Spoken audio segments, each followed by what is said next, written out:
Hi, everyone, and welcome to the Silvati's podcast. I have Christian Silva joining me today, and we're going to be talking all about mindfulness and consciousness. I'm really excited to have him on board. Thank you so much for joining me today, Chris. Thanks for having me. It's lovely to see you again, my old Likewise, pal. likewise. So obviously we know each other when we were budding assistant psychologists up in Norwich, Yeah, and fun what a times. ride that's been since. Absolutely. It was just a great time of being able to meet so many different people. Of course, we were working with psychosis at the time, so it was Yeah. like a lot of it was really intense and doing the assessments and but the times in between were so much fun, and we could still go at it in a really light-hearted way. So it was it was a lot of fun back then. Absolutely. It was such a great group of a service to work with. So it was the early Mm. intervention in psychosis service. And, the patients that we were doing therapy with, and we were doing research specifically, they were just such an interesting cohort. And I learned so much from them. Being able to sit with someone who's really struggling, that really influenced me. Sitting with someone who is very much in the mind and having all these problems. That was kind of the start of, as a postgraduate, that was the start of like, wow, like just by it's possible that just by conversation and guidance alone, that you can change somebody's life. You can literally flip them from very difficult time and struggling into a path of more liberation from the mind and getting more out of life. And I always felt when we were doing those assessments and things, I always felt like, wanting to spend more time with that person, like I want to stay here for half the day and really talk to them and find out what's going on. And, obviously we weren't allowed to do that. It's quite strict the way we were operating, but Yeah. yeah, that was it. That was a cool time. And that was for me, the first taster of like sitting with a human, with the overarching view of helping them. In terms of consciousness, then, I'll admit I'm not very aware of it. I didn't do any research into it. You don't need to, man. That's what you are. Your consciousness. That's you. You know more. You know just as much about it as I do. Mm. On a deeper level, it's true. The consciousness, mindfulness is just one of the many hundreds of ways for discovering the internal dimension, the internal quality of consciousness, which is already anyway there in everyone. So mindfulness is a way of pointing attention in order for attention to become awareness. So attention, we start with attention. That's the antecedent to your awareness. And when you are embodying and identifying as the awareness, the attention kind of falls away. And that the thing that you can look at thoughts, you can look at the body, you can look at the tree, the house, the car, that thing that is aware of stuff generally, that's what you are. I didn't know that's what I was for so many years. Because you're the founder of My Mindful Guru, and I Mm. definitely want to ask you about how that came about. Yeah, my mindful guru is probably only two years old now in terms of when the website went live and I invited people to kind of get in touch. But it sort of goes back to when I left the NHS and came back to Jersey, and I kind of set up in a wellness center over here. And I started teaching mindfulness. Mindfulness has always been an interest of mine. And without the sort of time constraints and things of being in an organization like the NHS, I started finding my flow with it. I hadn't kind of had my awakening yet, but I was at the experience. I was at the conceptual point of what it meant to be mindful on the brink of the experiential. So I hadn't had the epiphany moment, but I was fluent enough with the material to be able to teach it with enough efficacy to be able to help people. so that was kind of like, right, okay, I can kind of do this on my own. I don't need any supervision. I don't need someone who's deeper in the mind than me telling me how I should be implementing my sessions. You know, we're all just humans. We're all on the same level. And certainly taking away any title of psychologist levels the playing field a bit, and that really helped with the relationship you can build with the person that you're trying to help. So I worked at the wellness center for a while, and then couldn't make any money doing that, so had to get a real job. So working outside, but still realizing that there is something bigger that I'm supposed to do while I'm on this planet for this transient period.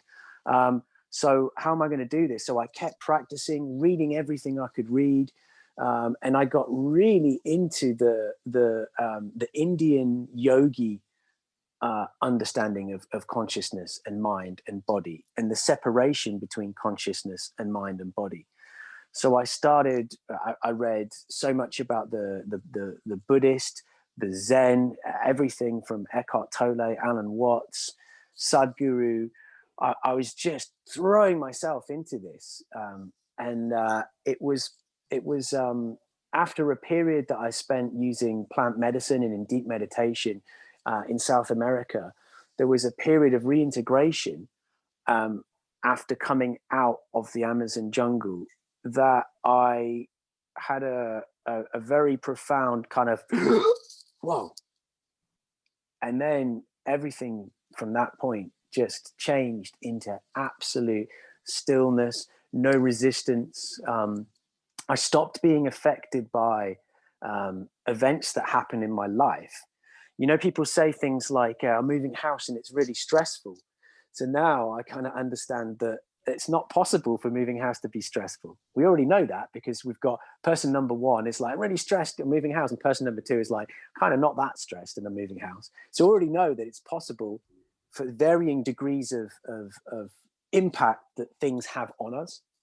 So the level of impact that things have on me now is zero, because through inner engineering, I get to decide how I react to things. So I took that control back after this period of deep meditation and deep understanding. So then I was like, right, I'm going to have to, people need to know that this is possible, right? People have to know about this. So then I said, right, I'm going to write the book. I'm going to try and put it in as simple language as possible. So I'm still putting this book together, and when it's ready, it will come out. But I come back and I go to a web developer. I set up the website, so I've got this contact form in a place where people can go and find out what it is that I do with my Mindful Guru and how I can help.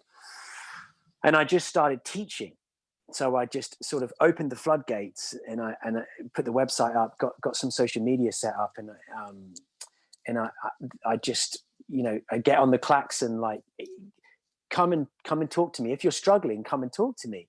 If you're struggling with anxiety, stress, depression, whatever these things are, there is a literal path to liberation from these psychological distress complaints. So this is where I am now. So a couple of years have gone by, where I'm just walking the path of inviting as many people into my life who are suffering, with the purpose of, look, I don't care if you've got money, if you haven't got money, if you're struggling, just get in contact. And there is a way of coming away from the mind so that we can observe the mind in the same way that we observe the sunset and the breeze and things in the external world. We can change our internal state. We can do practices. There's things that we can do which will liberate us from suffering. So that's kind of where I'm still at now. I'm sort of walking this journey of the doors are open, and just send me a bloody email, and we will anyway talk about whatever it is, whatever stage you're at. And it's truly been a wonderful thing to just speak to so many people, so many groups all over the world, Australia, New Zealand, even America, and just watching people just flourish and just open like a flower and drink life rather than being like this. It's more like, well, we can just let it come and flow through us and through our acceptance of whatever is. So yeah, it's been a wonderful journey, and it still is a wonderful journey with my mindful guru.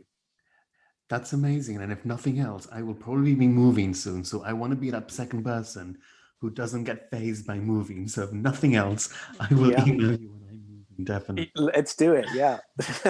But one thing that you said that was really interesting was that, you take away this patient practitioner dyadic relationship, and it's on Mm. an even playing field. Tell me more about that and how that operates within your practice and how that changes from a sort of allopathic medical type setting. Yeah, I realized, through that experience in the NHS and even in the wellness center to a lesser extent, because there was kind of a more formal, I wouldn't say dress code, but it was a kind of a very contemporary posh place, and you're kind of behind a desk, and that's just weird for me. And certainly the way a Western culture is set up is in such a way that when you go and see your GP, for example, there is a certain level of sanctimony around, he is the bringer of the knowledge, and I am the lesser, person asking the questions and who doesn't understand. And that just doesn't sit very well with me. And I felt that you can be as open as you like, but if someone is coming to see you in a professional setting, um, there is always going to be a barrier there, that it doesn't matter how many studies you do. Unless you're just talking human to human, you can't break that down, because it's a thought which is in the mind of the other person, and I don't have control over that. They have a thought about what I am, which gets in the way of them seeing what I really am, just a human exactly like them. Um, and Sadhguru always says, and he's right with this, because this comes from consciousness, if we don't look up to anyone and we don't look down on anyone, then we will see people exactly as they are. It's the only way that we will see someone, perfectly. The actuality of things, a veridical representation of the human sitting in front of us in this moment on this day. So through my mindful guru, there's no professionalism, or there's no reference to psychology. There's no barriers. It's just, I'm a human who has been fortunate enough to have a realization that I would like to gift this knowledge to you, because I used to suffer in the way that you suffer. So there's no desk, there's no ties, pot of pens, there's no patient practitioner. It's just, I'm Christian, you're whatever your name is. We are one, we are the same, and we're having a chat, not an appointment.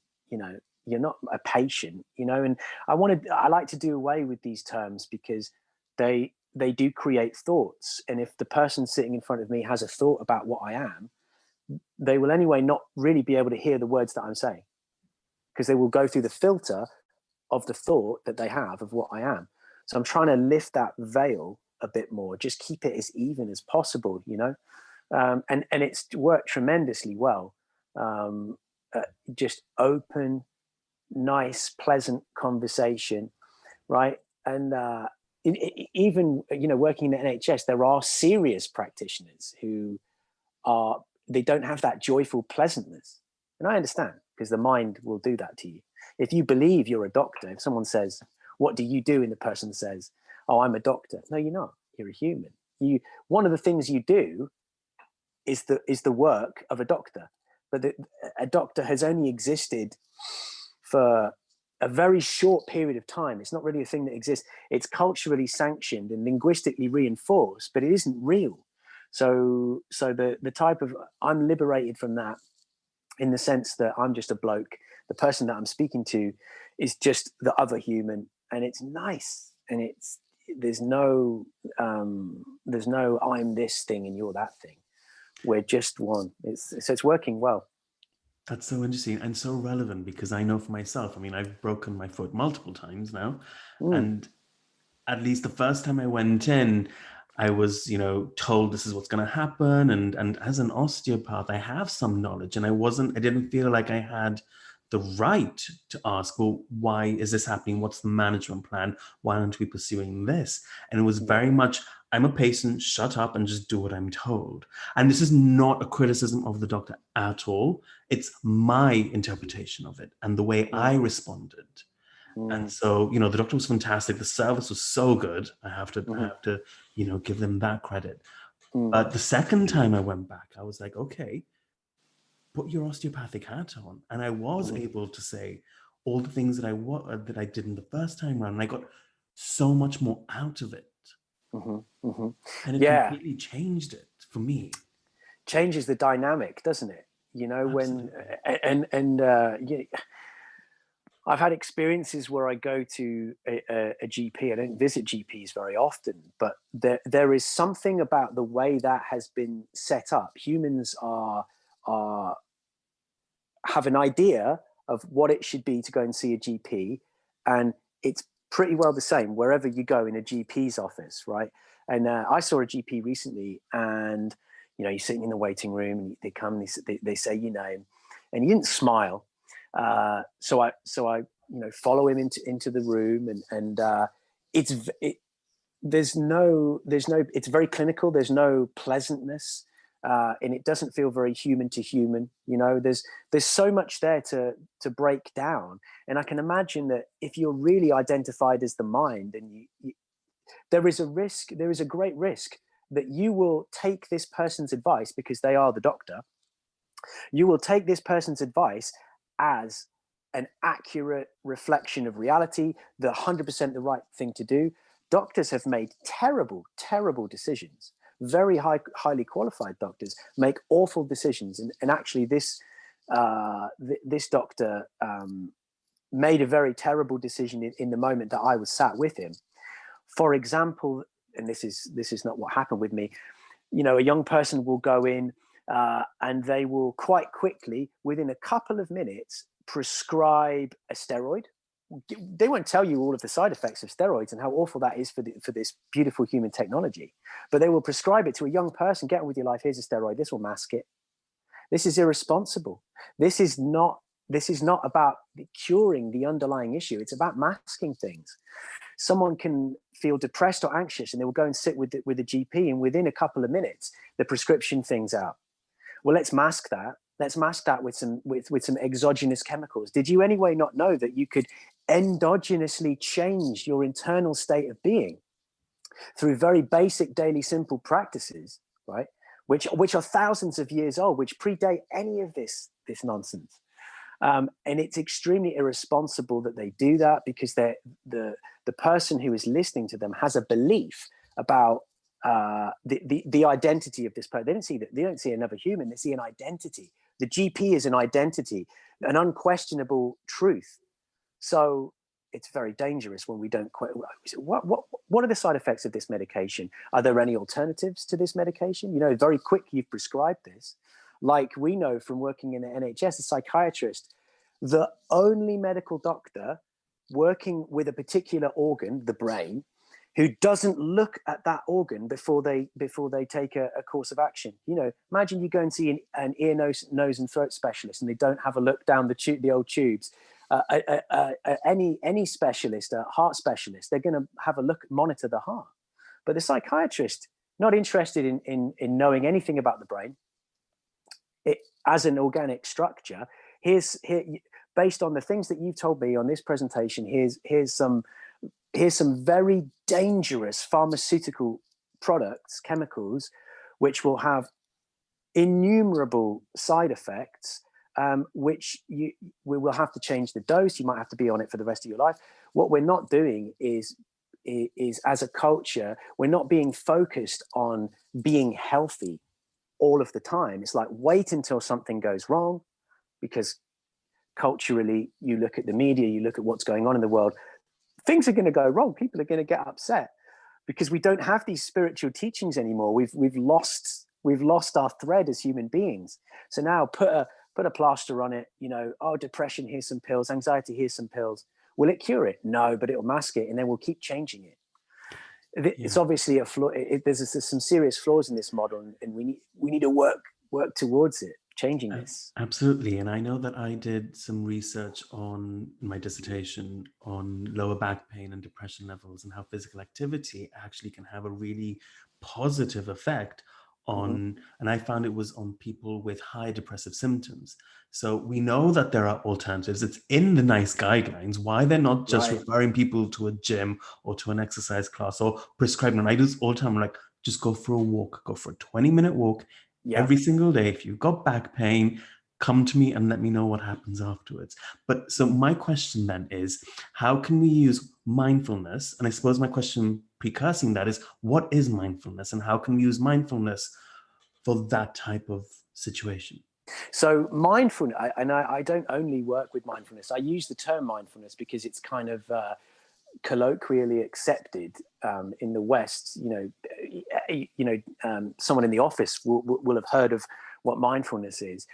They won't necessarily know what it is. It's one of many methods, many hundreds of ancient methods which can be used to disidentify from the thinking mind, which is the thing that causes us psychological distress, by realizing that we are not it. And we know we're not it because we can observe it. So mindfulness is a technology. It's defined as paying attention in a particular way on purpose, non-judgmentally, to the present moment. So it will get you far. Mindfulness will get you far enough. So to give an example, with mindfulness, we usually start with the breath. So, and the breath is, I could talk for many hours about how profound and important the breath is for a spiritual awakening, for a consciousness awakening. As we purposefully choose to bring our attention being the thing that we use. If someone says, calls your name or says, listen to that noise, and you point your attention at it, they would say samadhi. Samadhi is one pointedness. Pointing your awareness, not your awareness, your attention. Awareness is different, and we can come on to that. So in mindfulness, we point our attention at the breath, how the breathing feels, and we start to, we'd say, observe it, watch it as it's already happening. The body's always breathing, so our attention is on the physical sensations of breathing without really changing it or slowing it down. So as we focus on the breath, we will the longer we start the longer we do that for, we will elongate the gaps between thought number one and thought number two. So if we look at this period here, is sustained attention on the physical feelings of the breath, the air coming in, the shoulders moving, the diaphragm, the abdomen, all that stuff is here. And then invariably another thought comes along. Humans have between 50 and 70,000 thoughts every single day. And if you could see them all, you would 100% be implementing a spiritual practice like mindfulness every single day without fail. But we can't see them. They're an invisible issue that humans need to overcome. So mindfulness is the process of being aware of the breath and paying attention on purpose, non-judgmentally. The non-judgmentally bit is when the thoughts invariably come along, because we are programmed to have thoughts, and thoughts are not a problem, by the way. When they do come along, to be non-judgmental just means to observe the thoughts in the same way that you would look at a stranger approaching you in the street and then walking by. So if you can allow yourself to observe the thought in that way, allow it to come along, because it will anyway. If we resist it, we cause a lot of problems for ourselves. So allow it to come along and just watch it. And notice if we have any reaction to it. Notice if there's an emotional reaction or a behavioral reaction. It comes along and we observe it. Maybe it lingers for a while. The stranger's looking in a shop window. Maybe it comes back again, So thoughts will do this as we're focusing on the breath. So the breath, the attention is on the breath. The attention will be taken away into thinking. The difference between a human who is mindful and a human who is mindless is when the thought arrives, the mindful human can realize that it is just a thought, and they will not necessarily indulge that thought. Because if we indulge every thought, and by indulge it, I mean believe it, validate it, allow it to keep our attention, it can then have a profound negative effect on our internal well-being, which in turn can have an effect on how we conduct ourselves in the world and our behavior. You know, might lock ourselves away if we feel anxious because of one thought. So instead of giving energy to that thought, the mindful person who's observing the breath goes, oh, there's a thought. Here it is. I knew this was going to happen. And the very fact that I can observe it without believing it demonstrates that I am not the mind. The mind is where thoughts are happening. You know, you can have one thought, you can have many thoughts, images, self-talk, all of this stuff happening in the mind. But if we realize we're not it by observing it, then thoughts lose their potency on us. They can't affect us in a negative way anymore, because we realize that most of them are silly, fallacious, erroneous. They don't represent reality in any way. It's just something that has been given to us by culture, society, education, friends, family. So mindfulness is one technique which is predicated on the idea of attention, focusing our attention, and being accepting and non-judgmental. Oh yeah, there's thoughts, here they are, but that's cool because they're not me, and so they then won't have an effect on me. And it's a process of realizing when, oh, I'm back in the mind, here I am again, I'm identified with it, I believe I am it, and thoughts are hurting me, to then actually, these are thoughts and I can observe them in the same way that I can observe my breath, by paying attention to the breath. And then with time, the attention becomes awareness, which we can get into, which is a whole other. I don't want to overcomplicate things, and just by sitting with attention is enough. That's the precursor to soft, open, beautiful, aware state of liberation, is just paying attention to stuff in the same way that I can pay attention to the taste of this green tea is the ticket, is the starting point.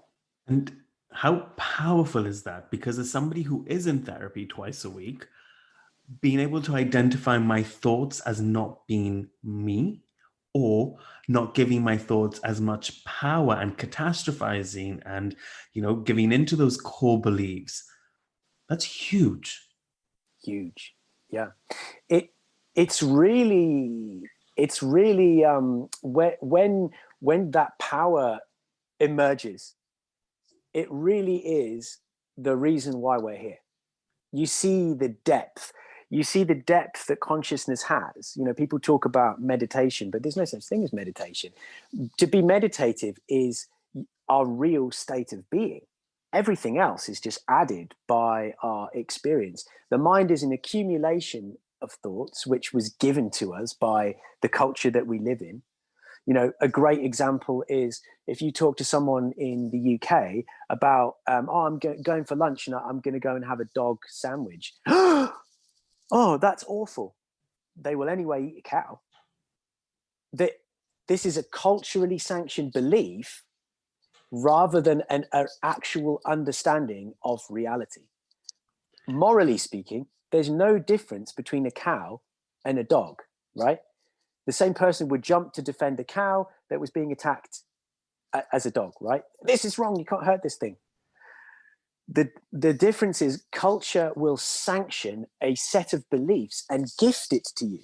And then if you identify with it in the old walnut, you will then operate through belief and not see reality.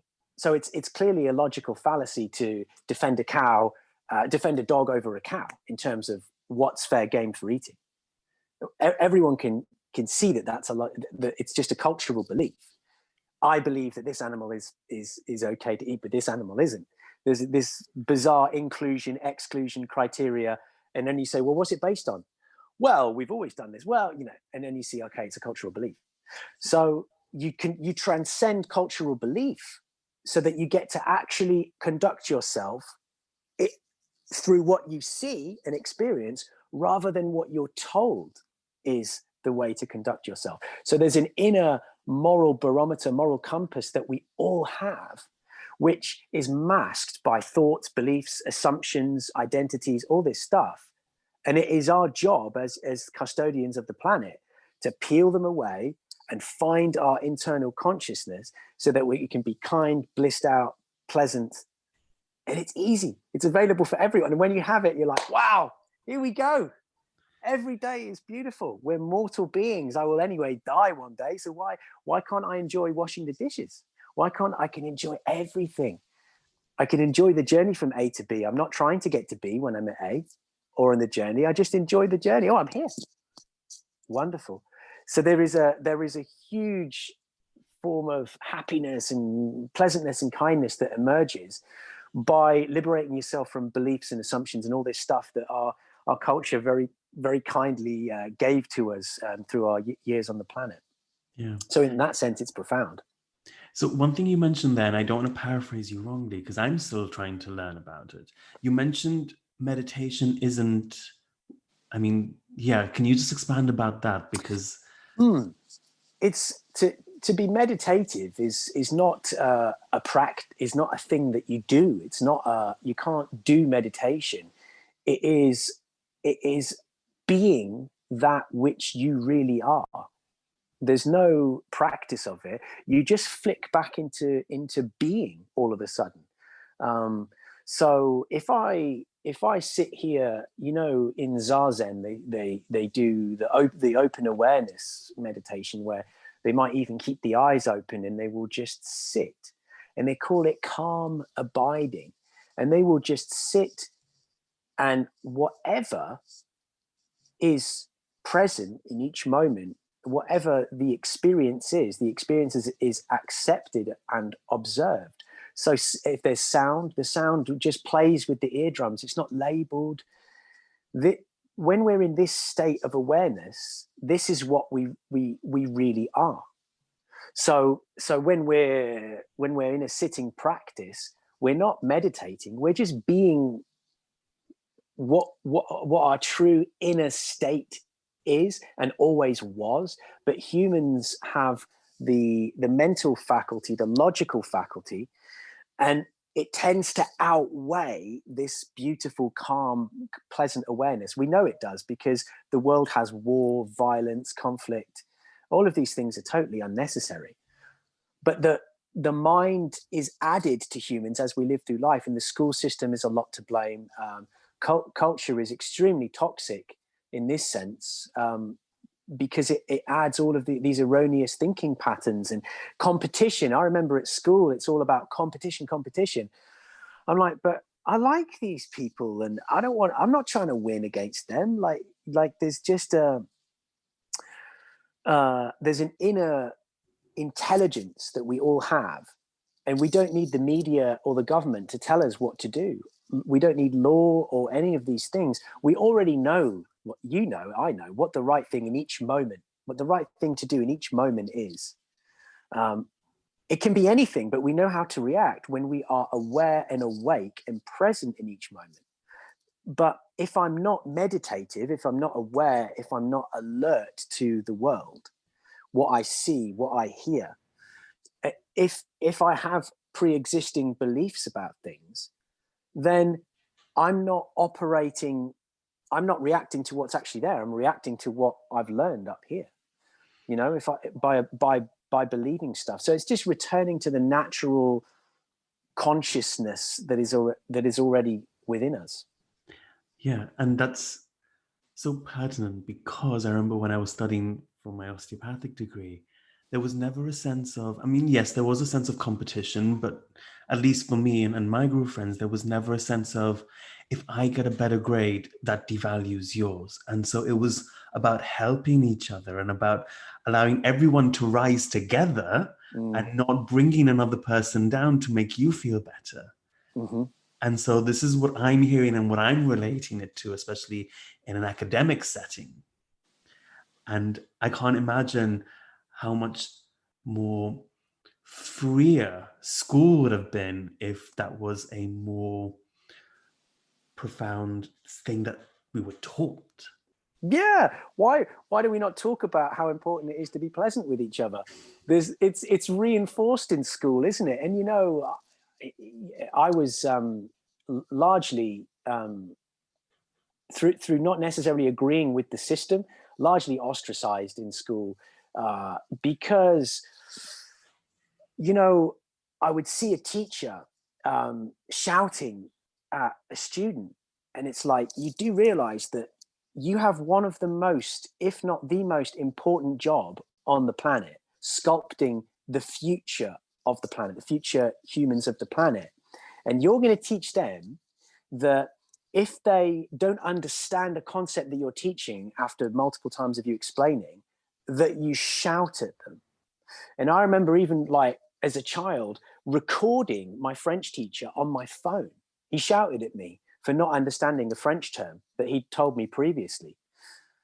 And why do you not know this? Well, it doesn't really matter why I don't know it, does it? You see, he was extremely unpleasant. He fundamentally didn't understand what life was about. Immersing ourselves fully in each moment and being kind and supportive with each other. This is the true state of humanity. This is what everything else is made up. Everything else is thoughts about the world. So in school, what is reinforced, especially in sports and academia, is you're competing. It's you against everybody else. It's you against the world. It's you against the universe type situation. And it's like you against the world. Who's going to win in that? I tell you, who's going to win every time. You're going to feel battered down. Okay. Competing is a very egoic, mind-led, and of course the teachers in the schools back then were still operating through mind. The level of consciousness on the planet has since changed exponentially. There is a conscious awakening going on, because the consciousness that we all share is when we meditate, when we have the spiritual practice, it changes, it levels up all the time. This is why, contrary to what the mainstream media is pushing out all the time, there's less war, there's less violence. Humans are starting to become kinder and more pleasant, which is the natural sense. But you're so right in terms of the competition. What are we really competing for? We're creating competition out of the ether in school, for the purpose of what? For making people competitive and sending them into the workplace, and then it's competition and Machiavellian behavior in order to get that promotion, and being subversive and gossipy and doing these things. This is no wonder people are so tired all the time. Overthinking will make you so tired. No, overthinking. Present company included. Right. Yeah, no, I can understand sometimes. Yeah. And as a tutor myself now, that's all I would want from somebody that I was teaching or lecturing, is I'm going to give you this information, the best ability that I can. Now go understand it, make it your own, and go teach someone else. Yeah. Nothing makes me happier when they get it and they can go and do it themselves. It's a magical thing, isn't it, to be able to impart knowledge that can help someone. And that is the reason why I'm doing the My Mindful Guru thing and writing the book. And we're all here for each other, but we live in an environment which is still teaching children to compete and not necessarily be kind. I don't think kindness ever came up when I was at school. I don't think it was ever. It should have been on the report card. The first thing on the report card is this child pleasant and kind, because that is going to dictate the quality of your entire life. Everything else is superfluous. If you are pleasant, kind, and blissed out, wow, it doesn't matter what you do, because Yeah. you are changing the conscious vibration of the planet for the better. These are the humans that we need, kind ones, not ones who are, I'm going to be this lawyer. And this is what was pushed on me at school. You know, I got accepted into Queen Mary to do law, which I never did, because I was, even at that point, my consciousness was like, how am I going to, this is to feather my own nest. I don't want money. I want inclusion and kindness and just enough. I don't desire these things that this desire has been given to me. This is not my thought. This is a thought of someone else. So, and the planet is going that way. You see with, you know, things like the plant-based movement, people are like, blimmin' hell, this factory farming, gosh, that's unkind. Maybe we should not be so unkind to conscious, beautiful, sentient beings. And other people are going, yeah, actually, yeah, it's really unkind that to torture animals. So then you got the vegan section in Waitrose now, you know, Yeah. and it's like, okay. So some people are saying, actually, no, I don't want animals to be tortured, abused, raped, and harmed on my behalf.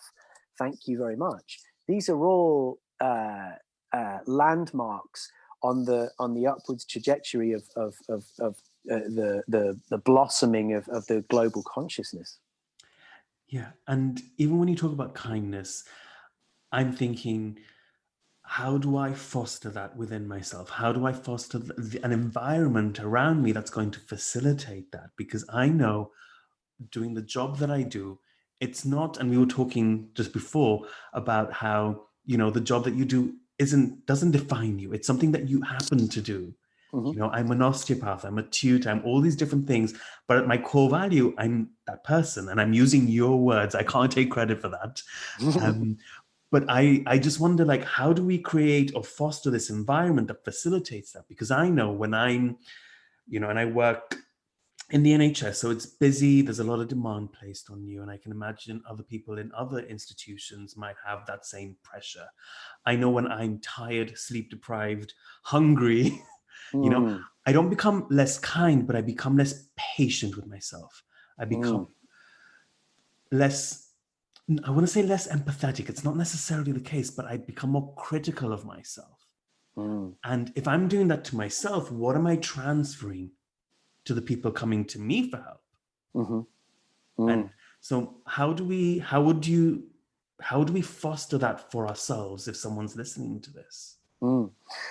So it's like this. It starts in each moment of the day from when we wake up. We need to now make a choice as a human that I'm going to spend more of my day conscious relative to unconscious.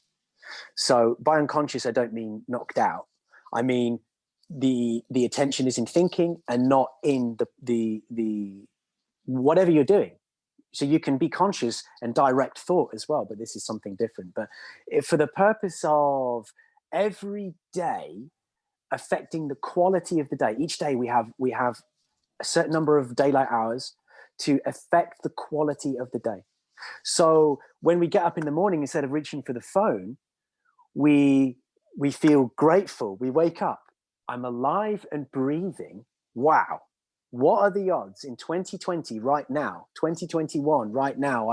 I'm breathing, I'm awake, and I'm going to make a decision to be consciously aware in each moment. And through embodying our conscious awareness, being aware of the breath, being aware of what's going on, kindness comes out automatically. We can't, kindness and compassion is not something we can try to be. It's not something that we have to try to be. It's our natural, innate state of being. Everything else is added by the mind, the ego.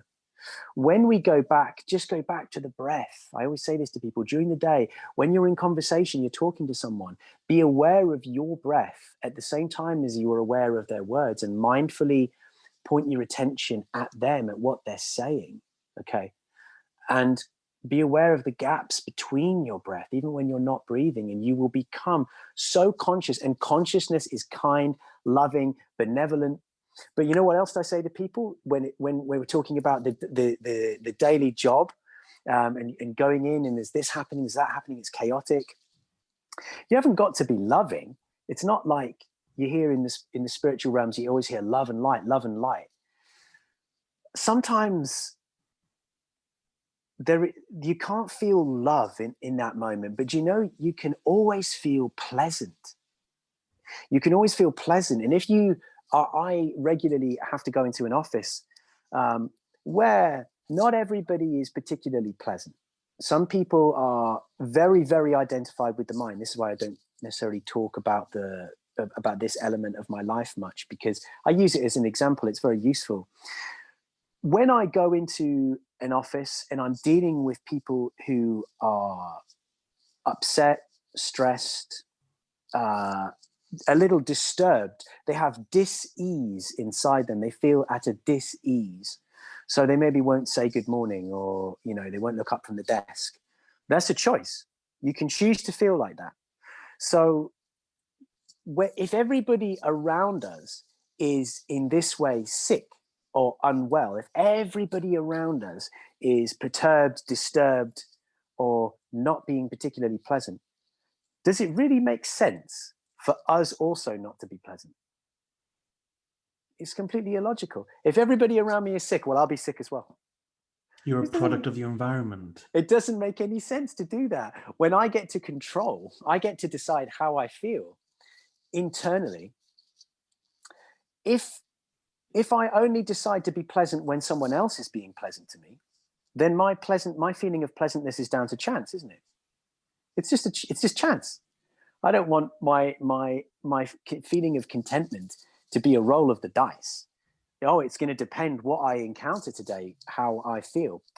No, we're not affected by things. We're affected by our perception of things.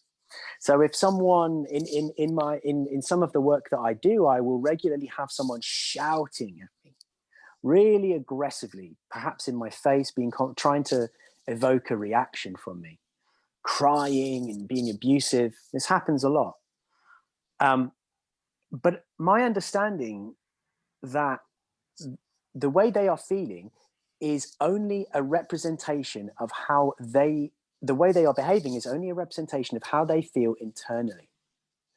What they are saying, what they are doing, their level of pleasantness in this moment is only a reflection of their internal state. It has nothing to do with me. So I've walked in the room feeling pleasant. This person is being unpleasant. I am going to anyway be very pleasant to this person, as pleasant as I am to this person over here who's been very kind and warm-hearted towards me. There's no difference in how I conduct myself. This person doesn't get to control how I feel, how I conduct myself in each moment. So I will anyway be kind to this person. Yeah, I understand. And I feel compassion for aggression directed towards me, because I used to feel that way. I know what that feels like. I know what it feels to feel angry. But you can go 365 days without feeling angry. You just realize that the external world can't change how you feel. Like John Kabat-Zinn says, lots of difficult things are going to happen to us in life, lots of challenging things. You can't stop the waves, but you can learn how to surf. You can't stop difficult or challenging things from coming at you, coming towards you, but the wave doesn't have to smash you. You can just surf it. I accept this person as they are in this moment. They owe me no apology. Because why are they saying these things? Because they have beliefs, they have assumptions. They believe that that I am the business that I work for. They believe this, thoughts. They are operating through their thoughts, believing their thoughts, identified with the mind. Whereas I have been fortunate enough to be able to transcend the mind in this lifetime so far. So I don't let my pleasantness be changed or perturbed in any way by the people and situations and challenges that I encounter. I can float around very, very pleasant and very joyful and blissed out. Why would I change that? For who? What, for this person? No, I just offer them compassion and kindness. Being stressed or upset, that's only hurting me. or being angry back at this person is holding on to the hot coal with the intention of throwing it. This is what the Buddha would say. Holding on to hot coal with the intention of throwing it at someone else, but they don't get burned. That's what anger is. How is this useful? So in moments where there's unpleasantness, I see this, but I realize that I have a choice, and they don't have to change how I feel. If everyone else is being, particularly with this COVID situation at the moment, there is a greater amount of unpleasant, nervous, fearful tension and vibration, but it's out here. It's their situation. It isn't mine. And I can either, if they're vibrating down here, I can either come down, or I can help them come up. I have that choice. I've got that choice in each conversation, in each interaction with the shopkeeper. I was in B&Q recently, and one of the people working there seemed very upset. Head was down. Okay. Never good to have the head down, never good to not have the spine straight. You must know this. So I have an open conversation. I'm smiling. I have an opportunity to affect the quality of this person's day. So this is not just a heads down transaction. There's a consciousness, there's a consciousness. Wow. What were the odds that we met in this moment? Let's bring each other up together. And it's a choice. You can either do that, or you can continue to believe your thoughts, and you can continue to go, this person's been unkind to me, so I'm now going to be unkind back. Well, fighting fire with fire will create an inferno. Absolutely. And so for anyone then listening to this who is the information that you're sharing really resonates with, where do they go? Where do they start?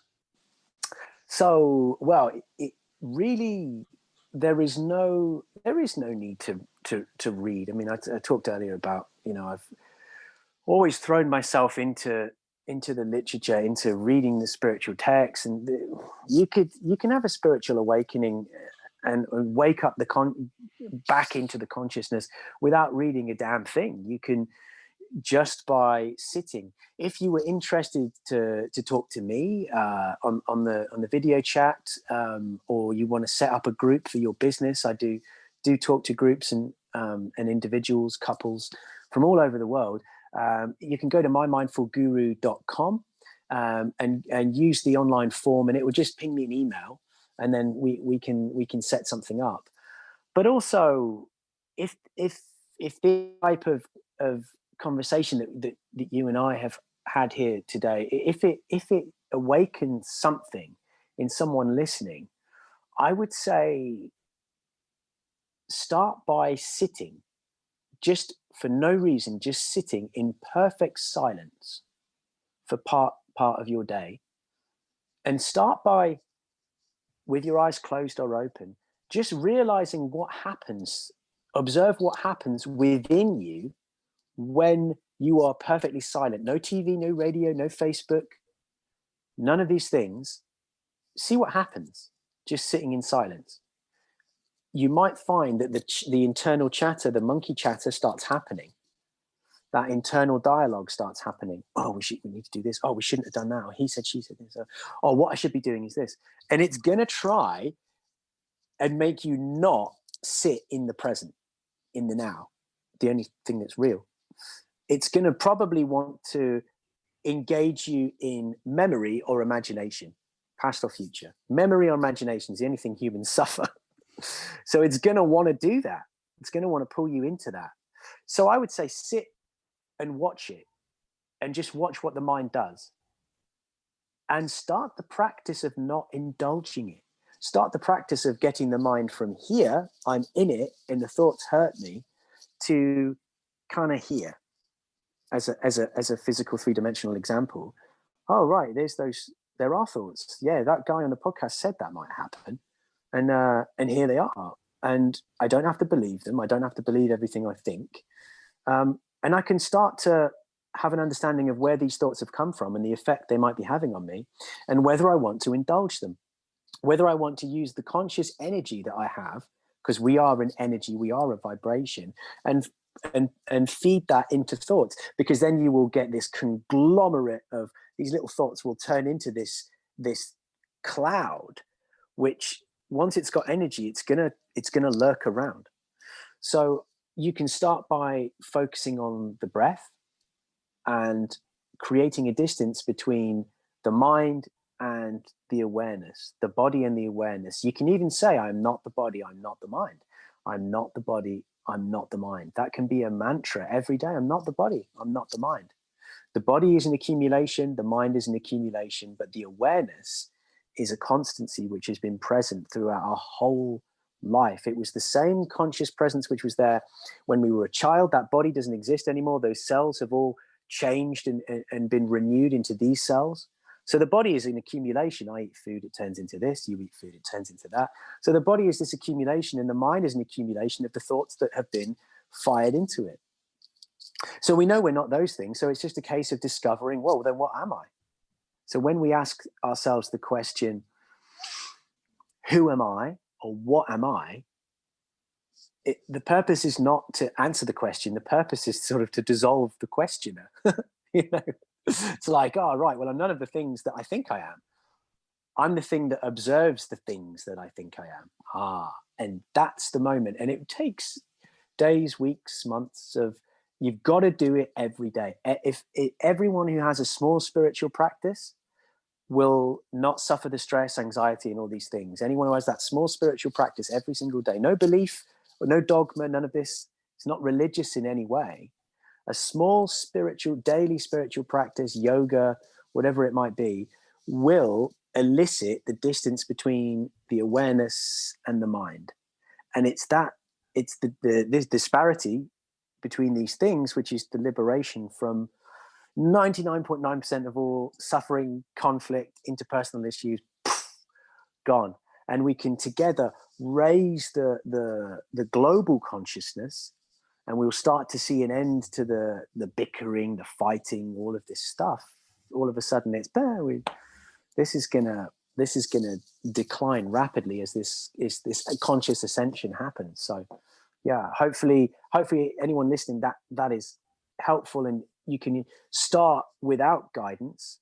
It's always useful to have guidance, because it's like if you want to get directions from here to here, it would be useful to ask somebody who has made the journey from here to here. So if you find someone who has made that journey, authentically made that journey, then it's always useful to have guidance along the way. But it's reading guidance, not always necessary. If you sit and find your practice, find your breath, find your awareness, then you'll have found who you really are. And that's all there is to this walk of life. Yeah. And get curious, ask the questions. Mm-hmm. And that's what I find myself sitting in. This is why I wanted to talk to you in a very weird way. This is almost like a selfish endeavor for me. You know, I want to talk to people that I'm just really interested in, and interested in what they have to say, or their practice, or what their practice is. And so for me, just listening to this has just been, it's been affirming to some of the practice I already have, but also it's nudged me in a direction. I'm like, oh, I hadn't considered that. Or this is what I want to be doing, or this is where I want to be going, but I don't know how to get there. So let's listen to something, let's read something that's going to help me along that, rather than give in to the environment that we sometimes create for ourselves, which derails us. Yeah, absolutely. And that's such a valid point. You know, generally people around me, you know, apart from my wife, are not meditating, and they will often say, this to me. Oh, you know, what have you been doing? What did you do during the lockdown? And oh, yeah, I'm getting my exercise, my yoga, my meditation, and they'll say to me, oh yeah, I'm exercising. You know, I'm not meditating, and no judgment on my part, but I could say to that person, oh, I know you're not meditating, because when the computer freezes, you bang your mouse and you get frustrated. You tell me how stressed you are about all these things. I know you're not meditating. I know you don't have a spiritual practice, because you are. I can see the mind. I can see the mind all the time. I can see the thoughts. I can see the way you are conducting yourself. So the only important thing we can do once we've ignited that, like, wow, this is exciting. What could this awareness, this consciousness, this conscious state be like? Once we have that desire, that as a seeker, the only one thing we have to do, we don't need to read a single book. We don't need to listen to anything else. We only have to just keep walking in the same direction every single day. Just keep walking in one direction. So maybe your practice is observing the breath. Maybe your practice is listening to particular frequencies and being absorbed in those frequencies, those sounds. Maybe your practice is hatha yoga, kundalini yoga, whatever it is that you do, as long as you just anyway do it every day, every single day without fail, just do it. If you're walking in the same direction, you will get there. You will get there. It's only when you just stop walking or you deviate that you won't get there. If I want to get from here to here, all I've got to do is keep walking. I don't have to think about here. There's no destination. I don't have to think about it. All I've got to do is every day get up and sit for my hour or 10 minutes. 10 minutes will radically change your level of consciousness, and you won't get as battered by things that are happening to you anymore, by sprinkling the suffering on top. It's like a friend of mine spent a lot of time in Plum Village, Thich Nhat Hanh's Plum Village in France. And he was in the monastery for a year. And he said to me, with the spiritual practice, it's like digging a well. And it's easy to if you're digging this well, it's easy to, maybe I should have started digging the well over here, or maybe and they never get to water, but they've got lots of deep holes. So with the spiritual practice, you find one thing that works for you and just stick with it. It doesn't matter how much thinking goes on, how many emotions come up. Accept. It's all fine, because it's all the experience. And if you keep walking that walk, there is a liberation there waiting for you. And it's such a profound experience to gift yourself. The younger you can do it, the better, because wow, boy, let me tell you, life's going to be easier.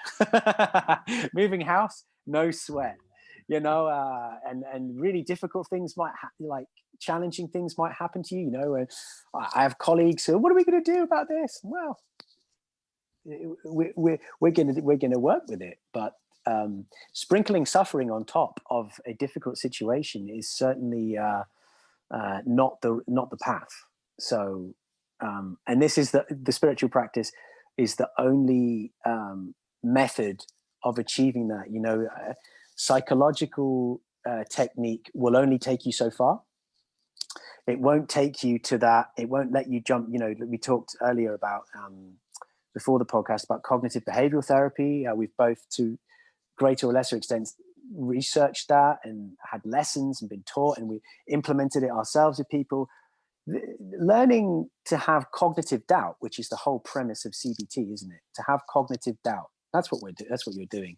To create doubt in that person, in their erroneous thoughts.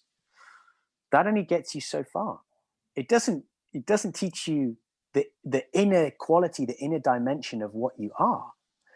It just gives you the conceptual understanding that you are not your thoughts. I not believe everything I think. But the next step is a dissociation between conscious awareness and mind. That's the spiritual step, going from conceptual to experiential. When you experience it, wow, then you see that there is a deficit in the psychological therapy, because it is created by the mind and taught by the mind. So it's only within the parameters of the thinking mind. But you're not the thinking mind. You're the awareness behind the thinking mind. You're the awareness behind emotion, behind thought, behind sensation, behind everything. So be the awareness behind it. And then there's no need, there's no therapy, there's no nothing. There's just presence. And it's this teaching which gets me so, through experience, which gets me so excited when people, wow, this is something, this is deep, I'm not suffering. Yeah, this is it. And this is what motivates me to keep having these conversations. And infusing people, like, do your yoga, man. Yeah. Let's And wake up together. yeah, and like you just said, just do your daily practice, whatever that is, but be consistent. And Mm-hmm. I know from my experience, that's where I lack that. I lack that consistency sometimes, especially when times are tougher or I get more stressed, you know. Mm, And this having this conversation just remind me about just keep on that path. And that's exactly. such a powerful and amazing thing to hear and be reminded. Mm, And I will be yeah. listening to this podcast when I'm driving my car or when I'm walking around, just to keep reminding myself of that.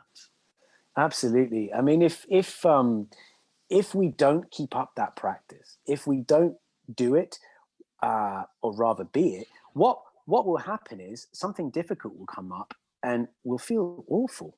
It's like building, like it even says in the Bible about building the foundations. There's that thing about building the foundations on sand. Living through the mind. Oh well, I'm okay, and I'm okay right now. Yeah, I get a bit stressed about things, but it's not really terribly affecting my life. And then something really challenging happens, and whoa, and then they're really affected. Keeping the foundations on sand, the mind, living in the mind, living through thought, is the foundations of sand. Something really stressful happens. This is why a challenge like a bereavement or losing the job or these things are such a gift to humans, because they are usually the thing which sparks the awareness to come out. Because the mind, living through the mind, we cannot deal with things. We become, there's PTSD, there's, thoughts will destroy our life if we live in memory of something that's happened, or we live in, anxiety, which is just imagination. If we continue to live like that, because it's okay, nothing's really that bad. I'll have a glass of wine on a Friday. There's a holiday coming up. All of this thing, these things that we've got coping mechanisms. Let me tell you, when something really traumatic happens, and we've all experienced great trauma, certainly by the time you get to our age, it's unavoidable. That will be the catalyst and the epicenter for your awakening. Wow, I can't. I'm sick of suffering now. I'm sick of adding thoughts and becoming stressed. What's the answer? The answer is your true innate inner aware self, your conscious awareness. And even if that's a difficult term to be able to understand now, in time it won't be. Just through the daily practice, when you're really aware of that breath, and then you say, I am. When we say I am, that's one of the tantric methods, technologies of awakening. When we say I am, it's like we don't finish that sentence. It's like, I am awareness. I am, I am, I am. If you repeat I am for 3 months, just repeat all the time throughout the day, I am, I am. That will bring you back into the awareness. That will bring you conscious again. You're walking down the aisle in the supermarket, I am. Instead of just reaching for stuff and thinking about what you're going to have for dinner, or that conversation earlier in the day, reaching for this, don't anyway read what's in it. Just, this is unconscious. It's how the body gets sick. People picking things off the shelves, put it in the trolley. What's in it? But by conscious, our consciousness is interested in the health of this body. Everything that we do is conscious. The food that we eat, the things that we drink, the things that we listen to, all of these have become conscious decisions, which will go a long way towards making you feel better, live better, act better, and do better. So you've probably heard I forget who said it, but lots of people have said this. They say, do the best you can until you know better. And then when you know better, do better. All we can do is the best we can with what we know. But as soon as we know, but for me, it was like learning about factory farming. I was a part of the problem. And then, okay, well, I'm not going to, now I know better. I'm going to do better. I'm not going to engage with that. I'm not going to try and tear it down. I'm going to ignore it. I'm not going to give it any energy, give it any money, give it any success, not even going to criticize it. I'm just going to not engage with it. Give evil nothing to oppose and it will disappear on its own. This is not me. This is Lao Tzu from the Tao Te Ching. Give evil nothing to oppose and it will disappear on its own. And it's a very powerful, no resistance, and all suffering falls away in this way. It's a very powerful way to conduct ourselves, returning the power. to the inner energy is just so liberating. This is why I'm such a champion of this thing, this consciousness thing. However you get there. And it shows the passion is there, and I feel it. Just, I know we're not even in the same room, and I can feel that vibration, and it excites me. It makes me want to learn more. I suppose, where, if people are sort of setting out on this journey and they want to find out more, where can they find you? How can they get in touch? Go mymindfulguru.com and fill out the contact form. You can email me mymindfulguru@mail.com. I think I'm getting that right. Or Facebook, look up My Mindful Guru. I am on Facebook. I do post content from time to time, videos, and when I'm feeling inspired. And Instagram. I admit I don't run the Instagram myself, although I verbalize the content. I'm not huge on social media. For me, it's a distraction, but the Facebook is useful because I am able to reach a lot of people that way. So by all means, find me on Facebook. And if you do message on Facebook, I will see it. It will be brought to my attention. So do get in touch. And I'll link all this information down below so people can find you. I just want to thank you so much for your time. This has been such a pleasure. And we've known each other for years now, right when we were back in Norwich, like we said earlier, and just seeing this development, seeing your practice and being inspired by it is something that excites me. So thank you. Oh, Sylvan, thank you. It's nice to see your face, brother. And it's just great to talk to you. Great to see you're smiling. You're smiling. Definitely. This is huge. We've got to keep smiling with everything that is happening on the planet. We just got to keep smiling, stay pleasant, stay kind, stay compassionate, because that's what you are. So thank you, Sylvan. I really appreciate your time and for having me on the podcast and thinking of me. And I'd love to come on again in the future. Absolutely. I'm going to hold you to that, because I feel like we could do a whole day of this and not stop, because it's just so inspiring and so exciting. So we'll definitely have to arrange another session. Absolutely. Yeah, I look forward to it. Thank you. Thanks, brother. I'll see you soon.